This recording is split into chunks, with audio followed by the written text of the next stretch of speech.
everyone, magandang araw. Pangalawang araw na po ngayon ng libreng sakay ng ating handog ng pamahalaang lungsod ng Maynila, mahal na Yorme Isko Moreno. Nandito po tayo ngayon sa may gilid ng SM Manila, kasama din natin mga MTPB enforcers. Ito, na natin yung biyahe. Biyaheng, hello sir. Biyaheng ano to, SM City Hall, SM LRT. Hanggang saan ba to iikot? Ang tanong na.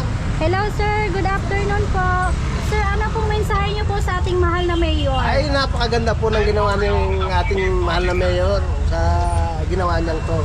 Malaking tulong po sa mga tao. And ngayong araw sir, siguradong hindi nakakabaka kasi siguraduhan na po yung income natin ngayong araw. And syempre sa ating mga mahal na mga commuters, nakatipid po sila ng pamasahe. Ma'am, may mensahe po kayo sa ating mahal na mayor, ma'am, sa libreng pamasahe po. Kanaya po ang ating mga Saudi po, Saudi kayo. Opo, anong biyahe po ito, sir? San Miguel ikot po. San Miguel ikot. Balik dito ulit. Ayan. Salamat po.